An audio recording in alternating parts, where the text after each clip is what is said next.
Vamos continuar a nossa discussão sobre a obtenção de plantas saudáveis. Uma das práticas muito utilizadas pelos grupos de agroecologia no Brasil é o uso do composto orgânico. O composto orgânico ele é feito de restos de vegetais, de estercos, e pode ser enriquecido com pó de rocha, com fosfato natural ou com cinzas que você tenha disponível na sua região, na propriedade. Geralmente o composto tem sido falado por vários grupos que começam na agroecologia que ele demanda um pouco de mão de obra a mais para compor as pilhas, enfim, para montar as pilhas como está aqui nos quadros. Nós temos à esquerda, no caso da propriedade em Rio do Sul, onde a agricultura utiliza capim da própria propriedade e esterco bovino da própria propriedade. À direita nós temos um composto orgânico montado na EPAG, na Estação Experimental de Tuporanga, de descartes de cebola e esterco de suíno proveniente de um frigorífico da região do Alto Vale. Essa questão da maior mão de obra que demanda para montar as pilhas, para revolver as pilhas, nós podemos controlar da seguinte forma: se você não tem volume suficiente de material e de mão de obra para fazer o composto, você pode usar o composto para fazer principalmente as mudas que você vai usar na produção de hortaliças, por exemplo. E o pouco de esterco disponível pode ser colocado direto nas lavouras para adubar o adubo verde. Você tem uma boa massa verde que depois vai ser rolada e decomposto e fornecer nutrientes para o desenvolvimento das plantas. Outra prática muito importante para nós obtermos plantas saudáveis nas nossas lavouras, nos nossos pomares, é utilizar variedades crioulas, adaptadas ou preferencialmente que já foram produzidas em sistemas orgânicos.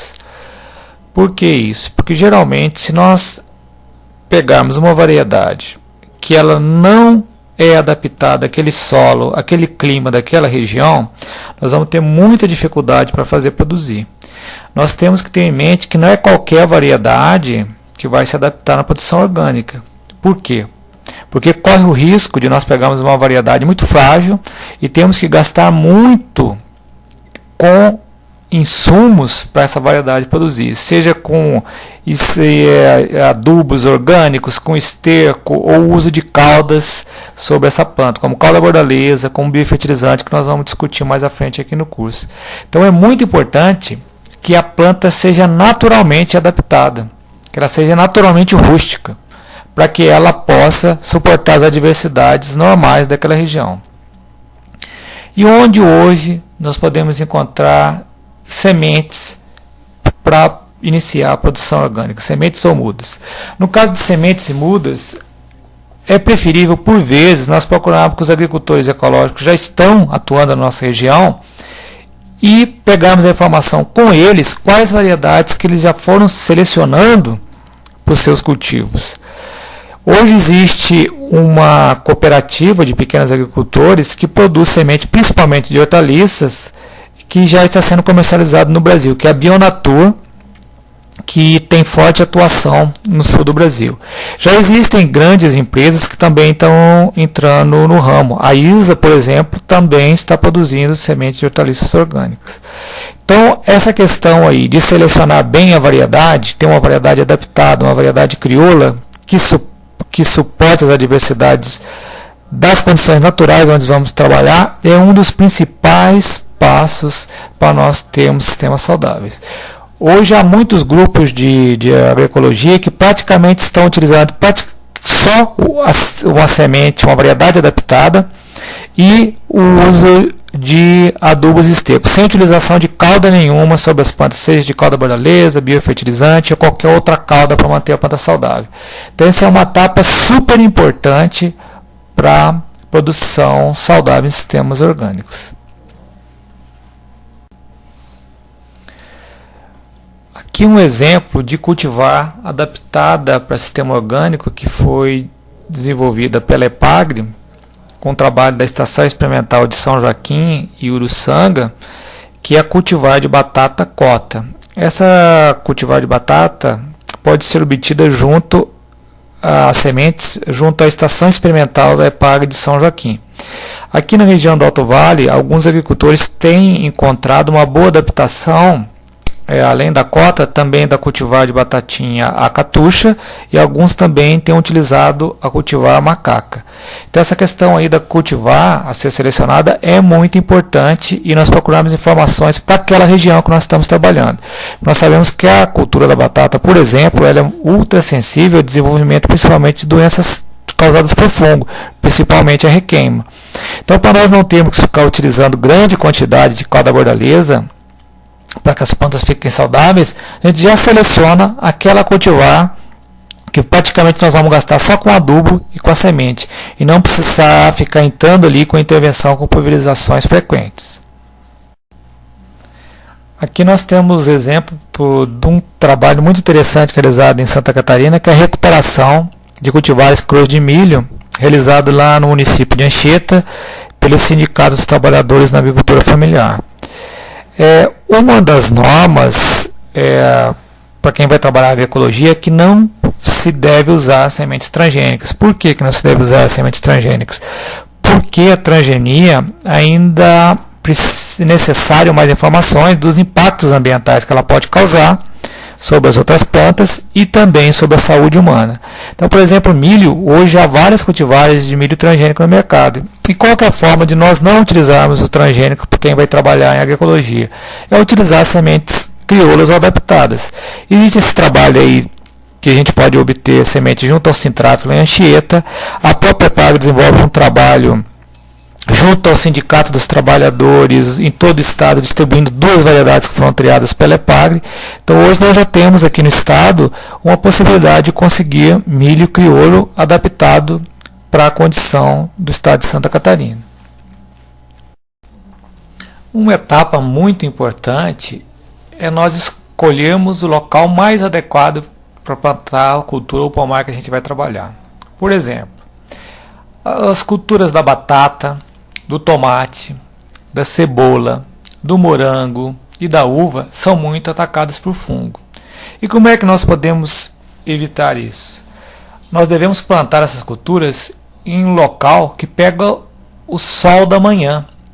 Quanto mais ensolarado for a cultura, ela vai enxugar mais facilmente, porque fungo gosta de local com alta umidade. Então, é uma medida muito importante essa incidência solar pela manhã. Uma outra coisa super importante que nós devemos ter em mente é utilizar aquela cultivar certa para a época. Se nós formos cultivar uma hortaliça como o pepino e como o tomate, tendendo mais para período de temperatura alta, a época da colheita, como janeiro, fevereiro, consequentemente nós vamos ter alta incidência de broca ou de traça, por exemplo, no caso do tomate.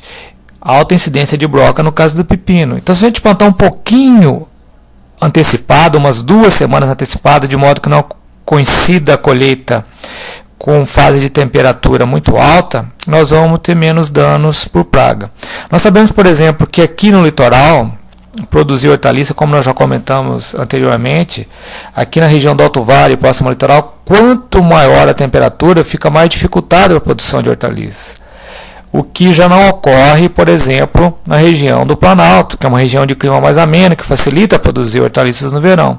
Então nós temos que ter em mente a cultivar que a gente vai utilizar, a época que a gente vai plantar, para não ficar inviável o plantio, senão a gente vai gastar muito esforço, muita energia, muito insumo para fazer essa planta produzir.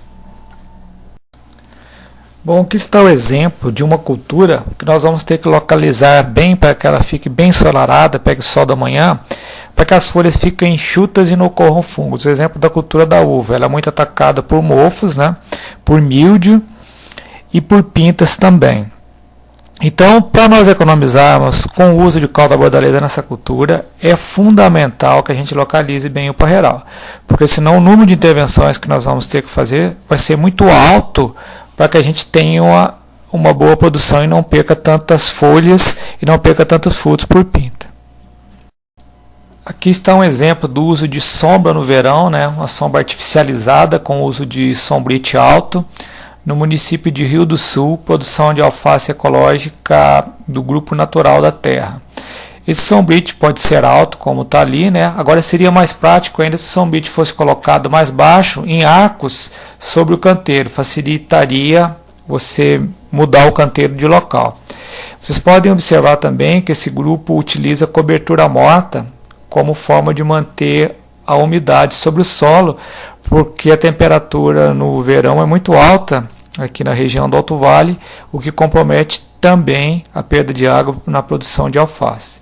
Então são medidas que a gente pode tomar para dar uma artificializada no meio e facilitar a produção de hortaliças no verão, principalmente alface.